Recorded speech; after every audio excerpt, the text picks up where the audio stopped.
Quand j'étais petit, à défaut d'être un Jedi, j'aimais accompagner mon origine du monde personnel dans les allées des grandes surfaces.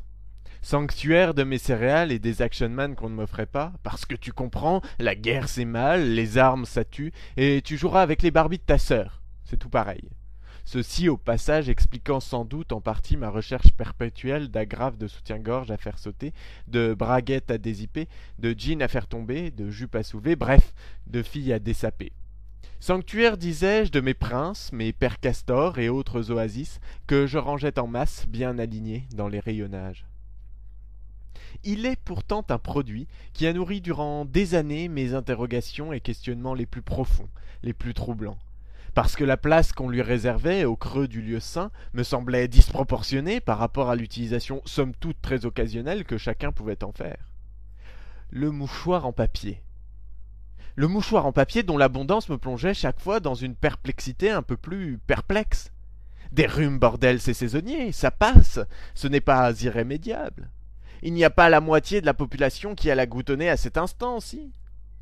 En plus, la belle saison revient, alors à part les allergies, théoriquement, il n'y a plus grand-chose à moucher. Et pourtant, les paquets pullulent chaque jour que Carrefour fait. Et puis j'ai grandi et durci, si j'ose dire. La découverte de mon entrejambe et du paluchage intempestif lié au prépuce de mon adolescence m'a fait comprendre qu'on pouvait recueillir dans ces petits carrés de tissu bien plus que le mucus qui encombre mes narines l'hiver venu. Bien sûr, ça n'expliquait pas tout, et j'en ai probablement trop vite déduit que tous les petits branleurs du monde simulaient des rhumes chroniques pour se caresser le radis. Ce n'est que quelques années plus tard encore, et pour tout dire, il y a au final assez peu de temps, je l'avoue, que j'ai eu ma réponse. Ce qui fait vendre des mouchoirs, c'est le cul. La luxure dans laquelle on se vautre sans scrupule, qu'on étale sur les draps, dont on s'enduit la bouche, les lèvres, les cuisses, le ventre, la peau, les doigts. La luxure qui imprègne l'atmosphère d'une chambre à coucher, poisseuse, chaude, luisante, et qui fait des grands et qui fait des grands. Le mouchoir, c'est la lanterne rouge qui émerge au loin quand déjà les caméras s'éteignent, les spectateurs repartent et les stylos se ferment.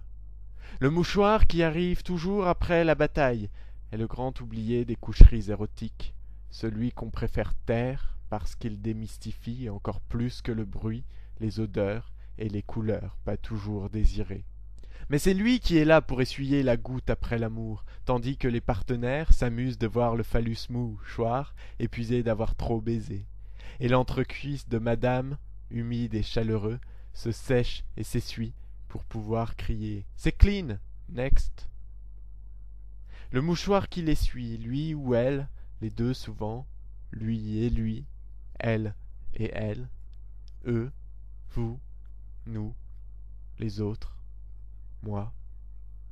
Pourtant ce n'est pas nouveau. Des estampes japonaises témoignent de son utilisation il y a de cela 1000 ans, quand les femmes se couvraient la bouche pour étouffer l'écho de leur jouissance, puis s'essuyaient le foutre de l'entrejambe avant de, lascive, les séchoirs au pied du lit, le petit carré de tissu, oublié, seul et souillé. Oublié, seul et souillé, au pied du lit. Ah, ça moi aussi je connais. Parce que les mouchoirs, ça sèche aussi les larmes, celles qu'elles ont pleurées, pleurent, et pleureront au creux de mon épaule, tandis que moi j'essaie de les rassurer. Elles retrouvent le sourire et vont dans la chambre d'à côté s'envoyer en l'air avec le premier inconnu, pour oublier.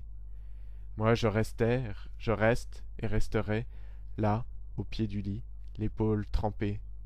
Elles m'ont pris, me prennent et me prendront pour s'éponger leur faiblesse lacrymale, avant de me jeter, pour aller se payer le coup d'un mouchoir qui leur fera oublier leur cruelle histoire. Et moi, au pied du lit, j'ai recueilli les larmes. Moi, je suis qu'un Kleenex, pas celui que j'aimerais, mais bon, c'est pas un drame.